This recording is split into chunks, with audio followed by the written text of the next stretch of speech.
O governo Goulart, ele nasceu sobre grandes lutas democráticas, luta pela legalidade. O governo se movimentava num espaço apertado, né?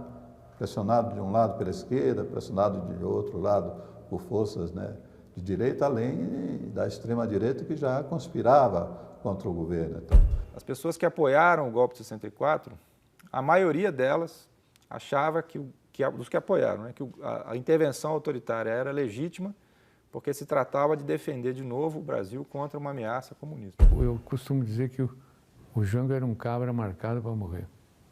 Quer dizer, a posse dele já foi um turumbamba, uma dificuldade enorme, porque os militares vetaram. O governo João Goulart, lógico, pega o país numa situação difícil, de crise política e crise econômica, e tenta governar dentro daquelas circunstâncias, e sendo solapado internamente e externamente. No início dos anos 60, o Brasil colhia os frutos de uma industrialização tardia e pagava o preço da modernização estabelecida pelo Plano de Metas e a Brasília de Juscelino Kubitschek.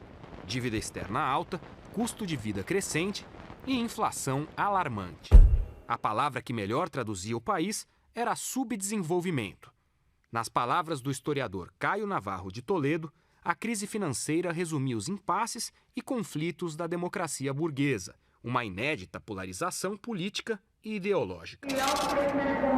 Fome e dependência das políticas estrangeiras. Desemprego como consequência da monocultura latifundiária e técnicas arcaicas. É um país subdesenvolvido, subdesenvolvido, subdesenvolvido. O Brasil começa a se urbanizar nesse período, então você tinha uma massa de população vivendo no mundo rural nesse momento, e você pode dizer que ali, né, no início era o nada, né? No mundo rural você não tinha renda, você não tinha carteira assinada, você não tinha propriedade, não tinha acesso à água, não tinha acesso ao esgoto, não tinha acesso à assistência médica. Então, na década de 60 teve um deslocamento de 10 milhões de pessoas, sobretudo do Nordeste rural para o Sudeste urbano, à procura basicamente de ocupação e, caso você te ganhasse um prêmio, de ter uma carteira assinada.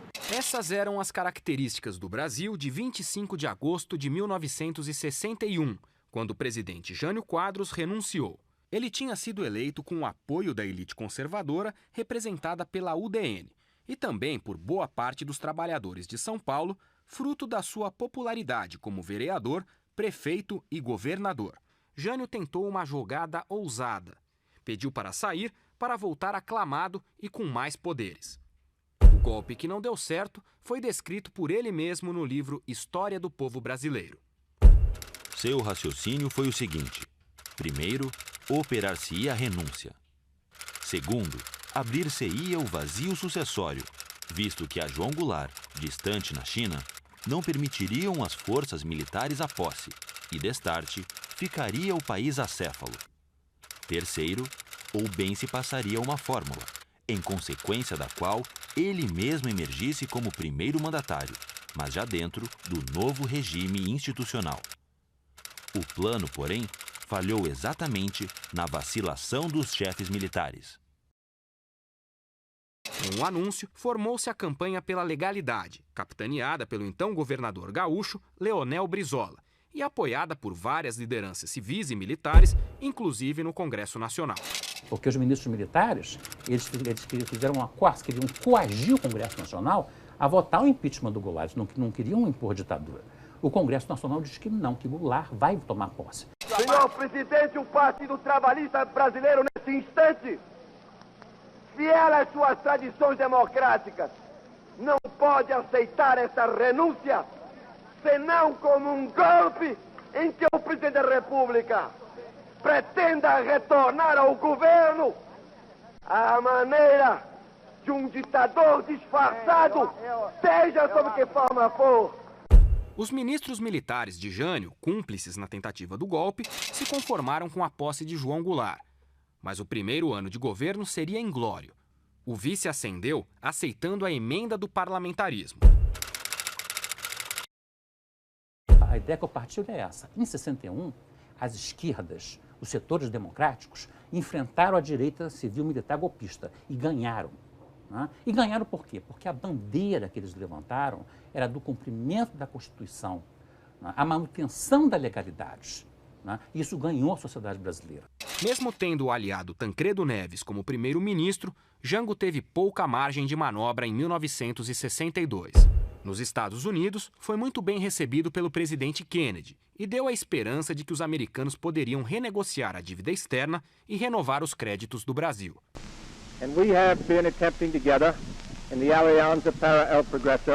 Ele vai aos Estados Unidos, Kennedy recebe ele muito bem, ele vai em abril de 62, muito bem recebido, mas volta sem, né, créditos. Então, não é? Esse país era um país cuja dívida era de 3 bilhões de dólares, que não era muita coisa para a economia brasileira. A questão não era o tamanho da dívida, a questão é que metade tinha que ser paga até 65, e não havia como se não tivesse empréstimos externos. Durante o ano, o governo parlamentarista teve algumas conquistas. Criou a Eletrobras e aprovou o 13º salário para os trabalhadores, projetos embrionários do governo Vargas.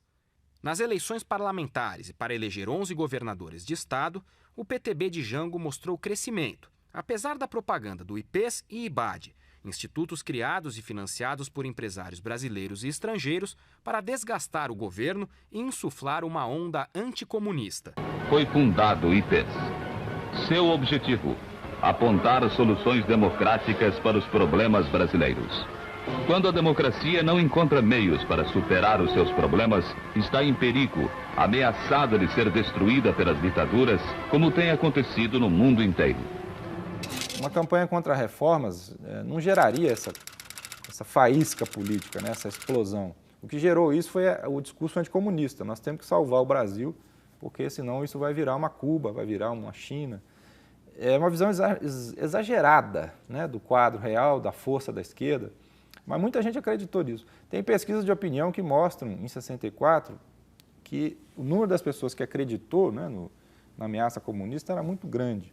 Além do chamado Grupo Compacto do PTB, compunham à esquerda o PCB, com estratégia pacífica, o PCdoB mais agressivo e movimentos formados por jovens católicos.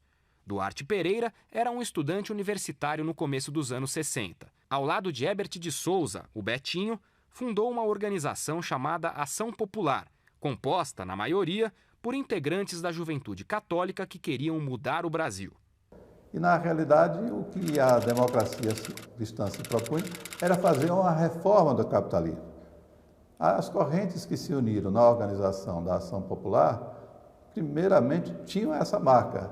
Elas se propunham a construir uma sociedade nova, socialista também, embora uma sociedade que preservasse as liberdades, que tivesse uma amplitude maior do que as experiências que estavam em curso na época. E era possível, na visão de vocês, cristãos, unir o socialismo com a crença religiosa? Sim, era possível. Ressalto que havia já dentro da Ação Popular algumas pessoas, alguns militantes, alguns companheiros e companheiras que não se consideravam mais cristãos, embora fossem minoria. Mas a maioria que se considerava cristã, fosse católica, fosse evangélica, considerava isso possível. Pouco a pouco, os impasses políticos e econômicos mostraram que o sistema parlamentarista tinha limitações. Tancredo, desgastado, abriu caminho para Auro de Moura Andrade. Este nem chegou a assumir, pois a esquerda não aceitou alguém ligado ao conservadorismo paulista. Tomou posse Brochado da Rocha, que logo saiu para dar vez a Hermes Lima, o último primeiro-ministro brasileiro e único do PTB, partido do presidente.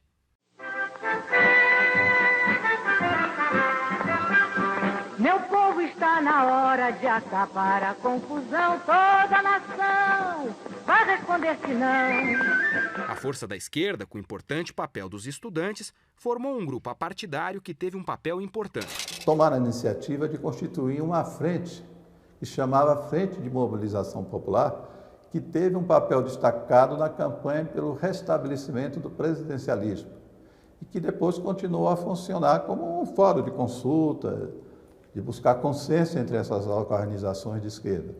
Nós não éramos janguistas, né? nós caracterizávamos a nossa posição com uma posição de apoio crítico. Apoiávamos o governo, mas preservávamos o nosso direito de fazer críticas, de apontar insuficiências, de tentar limitar as tendências de conciliação que existiam no governo, que hoje a gente compreende que eram ditadas, em parte, pela própria relação de forças que era difícil, né? No dia 6 de janeiro de 1963, o não ao parlamentarismo venceu o plebiscito e Jango retomava os poderes plenos para governar. No primeiro ministério do governo presidencialista, João Goulart escolheu nomes de peso, como o de Santiago Dantas para a Fazenda, Celso Furtado para o Planejamento e o jovem deputado amazonense Almino Afonso para a pasta do Trabalho e Previdência Social. E se a gente for olhar os ministros, quem foi ministro, Jango, foram um dos melhores quadros do país, da direita e da esquerda, quer dizer, Celso Furtado foi ministro, Darcy Ribeiro foi ministro, Valdir Pires, o Evandro Lins em Silva, Hermes Lima, o Afonso Arinos, na época parlamentarista, o Tancredo foi primeiro-ministro, o Ulisses Guimarães, o Carvalho Pinto foi ministro da Fazenda, Santiago Dantas. Quer dizer, são os melhores quadros que o país tinha. Não podia, os ministérios são realmente ministérios. O Paulo Freire estava montando o Programa Nacional de Alfabetização. Quer dizer, você tem as melhores pessoas trabalhando junto com o governo ou em favor dos programas do governo. O Estatuto do Trabalhador Rural foi uma das primeiras vitórias do governo presidencialista. O Estatuto do Trabalhador Rural, levando os direitos sociais ao campo, que era uma miséria, era um pária, criou o problema, etc, etc, etc. Na educação também houve mudança. No caso do movimento estudantil, ele enviou um projeto de abolição das cátedras vitalícias e me nomeou representante dos estudantes no Conselho Federal de Educação, culminando, portanto, aquela luta de participação dos estudantes nos órgãos dirigentes da educação brasileira, né? A situação econômica do Brasil não era nada fácil. Para evitar o que o próprio Celso Furtado definia como um quadro sombrio da situação nacional, foi criado o Plano Trienal de Desenvolvimento. O plano falava em levar a inflação de 50% para 25% ao ano no final de 63. O plano de Celso Furtado prometia dificuldades para todos. Se o governo brasileiro conseguisse implementar um plano de estabilização rígido no médio prazo, ou seja, 1 a 2 anos pelo menos, de forma continuada, necessariamente o Goulart teria que romper determinados vínculos com grupos da esquerda. O plano trienal ainda previa a renegociação da dívida externa e, como elemento fundamental, a realização de reformas, o que veio a ser chamado genericamente de reformas de base, uma ideia que existia desde o governo democrático de Getúlio Vargas. Se fazia questão de destacar esse de base para dizer que não eram reformas superficiais, mas eram reformas estruturais. A mais importante delas, a reforma agrária, porque na época o Brasil ainda era um país predominantemente agrícola e rural. A reforma agrária ela visa justamente você ter não só eliminar ou reduzir a miséria, a pobreza no campo, mas também você modificar a lógica do padrão da agricultura brasileira, quer dizer, você produzir mais alimentos, produzir para o mercado interno, fazer crescer o mercado interno, não simplesmente manter a lógica agroexportadora, que foi sempre a dominante nesse setor. Para a efetivação da reforma agrária, era preciso modificar um artigo da Constituição. O artigo que exigia que a indenização para desapropriação fosse prévia e em dinheiro, ou seja, nenhum governo ia ter jamais recursos para poder pagar, né, pela desapropriação. Então esse era o grande obstáculo, vamos dizer assim, constitucional à reforma agrária, mesmo a reforma urbana, o obstáculo era o mesmo. Esse, na verdade, era um dos obstáculos que impedia o êxito dos projetos apresentados no Congresso anteriormente. O que havia na Câmara era um projeto do deputado Coutinho Cavalcante. Mas, na verdade, não era um projeto de reforma agrária, era um projeto de emenda constitucional para viabilizar a execução da reforma agrária. Plínio de Arruda Sampaio foi deputado entre 1962 e 1964 pelo Partido Democrata Cristão. Ligado ao ex-governador de São Paulo, Carvalho Pinto, ficou talvez com a tarefa mais difícil do Legislativo em 1963, a relatoria do projeto de reforma agrária.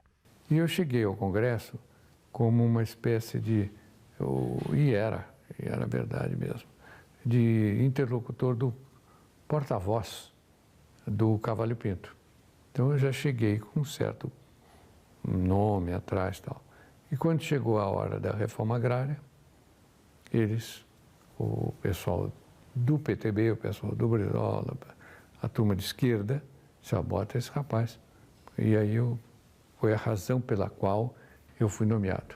No parecer enviado ao Congresso, fortemente favorável à reforma, Plínio assinalou o que chamava de enfrentamento de um verdadeiro empecilho no progresso da economia nacional.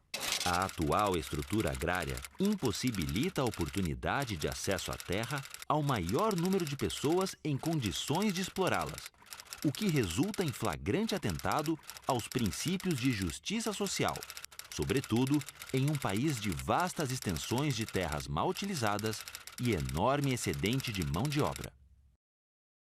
E por que foi recusado? Inclusive foi recusado por parlamentares de renome, né, como Gustavo Capanema, Ulisses Guimarães. Por causa da pressão os deputados são eleitos pelos seus financiadores. Os grandes financiadores dos deputados são os donos de terra. Dono de terra, banqueiro. Esses projetos nessa linha não passam de jeito nenhum, tanto que não passam agora. Até por isso é que 80% da Câmara dos Deputados ou é fazendeiro, ou filho de fazendeiro, ou genro de fazendeiro. Não há maneira de ser de outra forma. Então, por isso é que não passará enquanto não tiver uma outra composição no Congresso Nacional. Com as reformas recusadas pelo Congresso, o aumento do custo de vida nas cidades, a pressão dos trabalhadores por aumento de salário e a resistência dos Estados Unidos em ajudar o Brasil, o plano trienal foi abandonado e o presidente resolveu mudar o governo. A partir de um certo instante, quando o plano trienal malogra, houve necessidade do presidente fazer uma reformulação do governo, tomando em conta essa realidade. Então não sou eu quem sai, é o Ministério inteiro. O Ministério inteiro. Saímos todos. Jango tirou o general Amaury Cruel do Ministério da Guerra. Santiago Dantas e Almino Afonso saíram para disputar uma vaga na Câmara.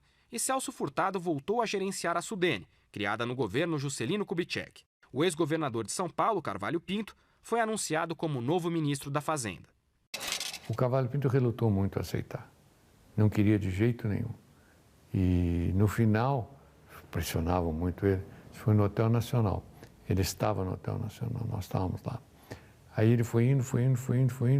No fim, ele foi para o banheiro.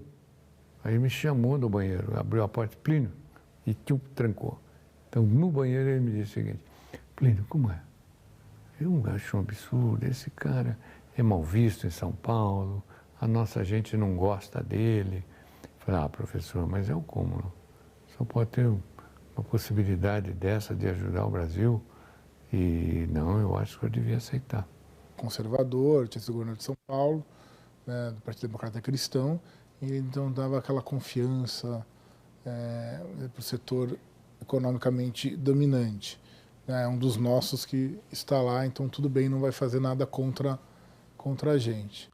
Junho de 1963. No enterro do Papa João XXIII, Jango foi ao Vaticano e travou uma conversa tensa com o presidente John Kennedy. Kennedy. Temos informações, senhor presidente, de que há comunistas no seu governo.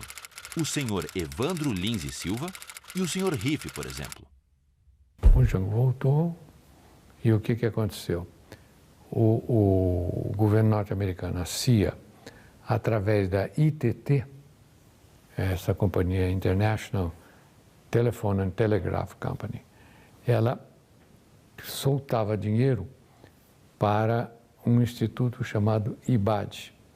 E esse instituto, IBAD, financiava um instituto chamado IPES, Instituto de Pesquisas Econômicas e Sociais, que era um biombo, um cover-up, um biombo para esconder a atividade golpista. O governo Kennedy estava decidido a recusar os novos créditos ao Brasil.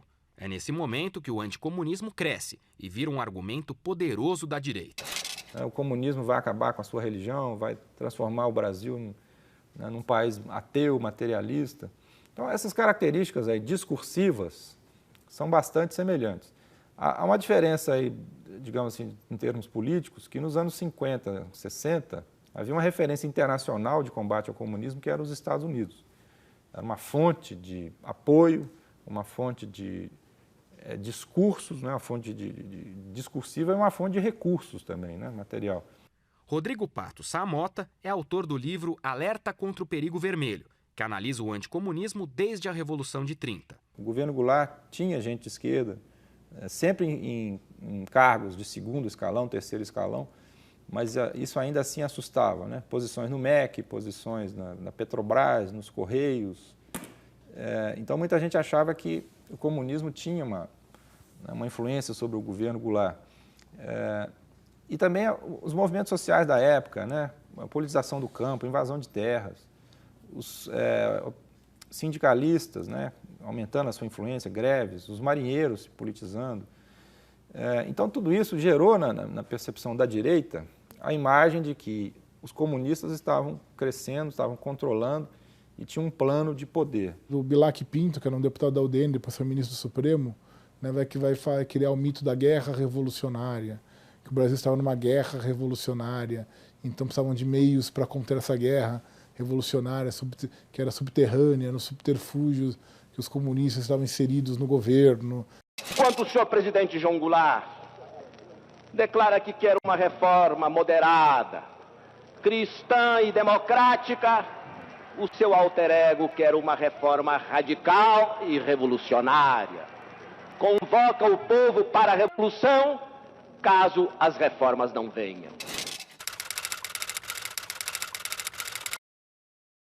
Na economia, o ministro Carvalho Pinto determinou uma política restritiva de crédito, mas em pouco tempo viu que não tinha tanta autonomia assim. Ele fez um plano de contingência, de como é que podia, criteriologia para a concessão de empréstimo. O Jango pega um cupincha dele chamado Ney Galvão, dá um papelzinho, o Cito vem aqui no Banco do Brasil e entregou um dinheirão aí, quebrando toda a política e criando uma indisciplina, porque esse diretor do Banco do Brasil ficou aqui de São Paulo, irmão, quem é o primeiro-ministro, né? Jango tinha a resposta. Com a saída do ex-governador, nomeou o próprio Ney Galvão para a pasta mais importante. E qual foi o efeito disso no governo Jango? Mortal. Simplesmente mortal. O Jango caiu e não cairia se o Cavallo Pinto estivesse lá dentro. Por quê? Porque o Cavallo Pinto é que dava credibilidade do governo dele na direita. Toda a direita que tinha um respeito enorme pelo Cavallo Pinto, a direita, a classe média, etc., tinha um respeito muito grande. O fato dele ser ministro segurava. Quando ele saiu, ficou uma espécie de sinal, quer dizer, não tem jeito. Setembro de 1963. Ainda com Carvalho Pinto no Ministério da Fazenda, a crise se acentuou com a revolta dos sargentos. Cerca de 600 sargentos fuzileiros navais tomaram a capital da República, prenderam o ministro do Supremo Tribunal Federal, o presidente do Supremo Tribunal Federal e prenderam o presidente da Câmara dos Deputados. Ou seja, essa rebelião, os rebeldes prenderam 2 presidentes dos poderes da República. Só não prenderam o Goulart porque estava na Guanabara, no Rio de Janeiro. Então, a rebelião dos sargentos foi um episódio muito grave que desgastou muito o governo Goulart. Não é? Porque os conspiradores e essa direita, eles partem do seguinte princípio: se um punhado de sargentos fuzileiros tomam a capital da República, o que não poderia fazer, a ala janguista do Exército, com seus generais, coronéis, com comando de tropa. Em outubro de 1963, o governador Carlos Lacerda, da Guanabara, concedeu uma dura entrevista ao jornal norte-americano Los Angeles Times.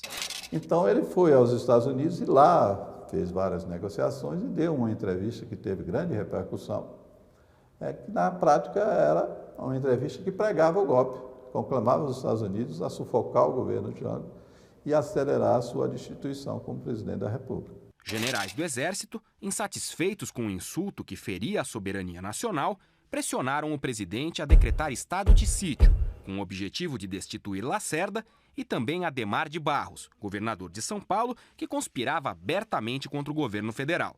Mas a esquerda não apoiou e o presidente teve que recuar. Porque nós não tínhamos garantia que essas medidas de exceção, uma vez adotadas, não se voltassem contra nós e contra o próprio presidente, que se vivesse de mãos tolhidas, né, completamente cercado e tal. A partir daquele instante, eu acho que as forças golpistas começaram exatamente a tramar de forma mais destacada a destituição do presidente. Já havia uma conspiração. Durante todo o tempo que nós ficamos no Cavalho Pinto, apareciam lá os 3 ministros militares. Quando eles saíam, o Cavalho Pinto dizia para mim: olha aqui, vieram aqui porque estão conspirando para derrubar o Jango. O governo, que é também o povo e que também sou o povo pertence, reafirma seus propósitos inabaláveis de lutar com todas as suas forças pela reforma da sociedade brasileira, não apenas pela reforma agrária, mas pela reforma tributária, pela reforma eleitoral ampla, pelo voto do analfabeto, pela elegibilidade de todos os brasileiros, pela pureza da vida democrática, pela emancipação econômica, pela justiça social e ao lado do povo, pelo progresso do Brasil. O Comício Central do Brasil não é apenas o presidente da República ir em praça pública anunciar que vai fazer as reformas. Sim, isso aconteceu, mas é mais do que isso. O Comício Central do Brasil significou, não é, que Goulart publicamente estava estabelecendo sua aliança política com as esquerdas. Quer dizer, eles já tinham essa... Aí, então, quando o americano entrou e deu o apoio, porque esse é que é o ponto fundamental. O resultado foi que os políticos hábeis viram isto e montaram as marchas com Deus. Quer a ditadura da esquerda, o comunismo ateu ou a ditadura da direita, o fascismo perseguidor atroz. Aqui estamos ao lado de figuras que comparecem ao lado do povo. A marcha foi um monstro de marcha. Os militares olharam aquilo e falaram: não, aqui vai dar um bolo. Começa a lotar por completo a Praça dos Andradas. O que uniu para a derrubada do Goulart não foi uma posição anti-reformas. Se você lê o discurso dos agentes da direita, poucos deles falavam contra as reformas em si. O que uniu foi a ideia de que era preciso barrar o governo Goulart porque ele estava abrindo o caminho para a esquerda. Isso é que gerou aquela união poderosa, né? Que levou milhares de pessoas às ruas e gerou um apoio à derrubada do presidente. Então, o que predominava nas esquerdas era a visão de lutar pacificamente pelas transformações.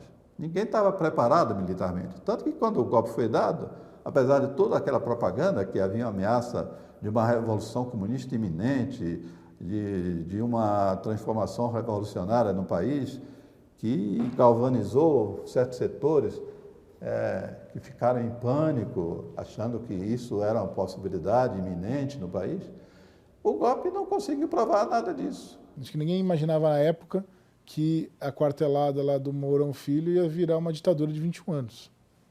Né? Talvez tenha sido também um erro também de avaliação do João Goulart. Mas também mostra, ele não quis gerar uma guerra para se manter no poder. Ao se decidir pela esquerda mais radical, Jango acelerou um movimento que o destituiria no dia 1º de abril de 1964. O senhor presidente da República deixou a sede do governo. Atenção. O senhor presidente da República deixou a sede do governo. Deixou a nação acéfala.